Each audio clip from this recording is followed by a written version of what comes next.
Hello, my name is Ken Frank, real estate investor here in Illinois. Just wanted to mention that this is not legal advice. I'm not a lawyer.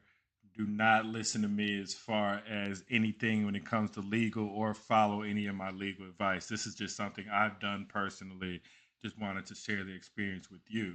So, just taking a look at this contract, very simply, they have the lot size here 25 by 125.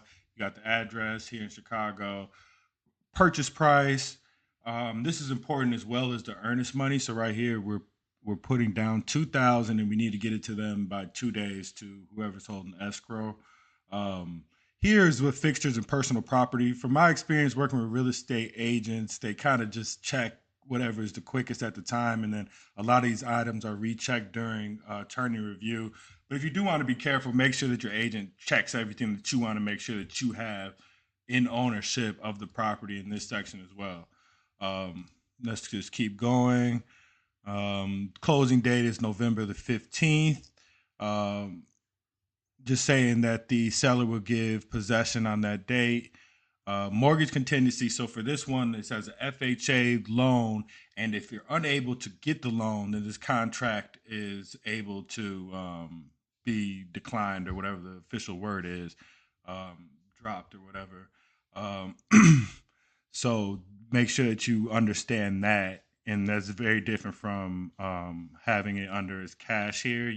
That won't give you the mortgage contingency, but with this, we do have the mortgage contingency, so you do want to look at that part of the contract. Let's take a look at here. Just saying the buyer intends to proceed. Written evidence from buyers lending institute. So I do want evidence from the lender by November the 8th that everything is together and that they are going to be able to close.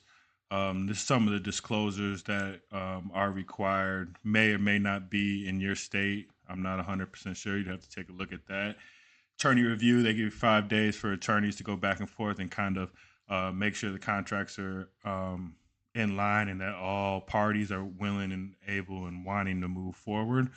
You do have a professional inspection contingency here for the buyer within 5 business days. So you want to make sure you get somebody in, a professional home inspector, to check out the house. And if you do see something major that you weren't able to see previously, you might want to back out of the deal and say that, we didn't know this was here. Or maybe they'll want to, you might want to negotiate and they might want to negotiate as well and do some type of reduction on price or whatever you guys want to negotiate. This is just saying as well that if you're unable to get homeowners insurance, so if I move forward with the contract, but for whatever reason, they're not going to give me homeowners insurance, I could back out of this contract as well.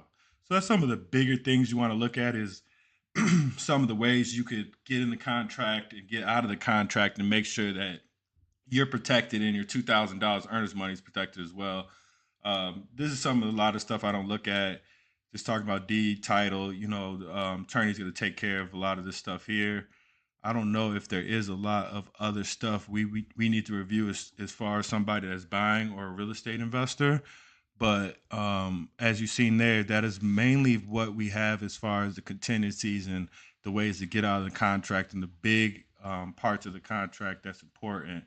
There is other aspects of this, but I would say ask your attorney as far as getting details for that. That's mainly what we need to look at. And just as I see here is actually a credit for closing. So you want to look at that too. So you might have a credit that you negotiated in there for closing. And then this is a lot of this other details. This one isn't as is, but some contracts would be as is. So that's what a typical contract is. This contract is in Cook County, Illinois.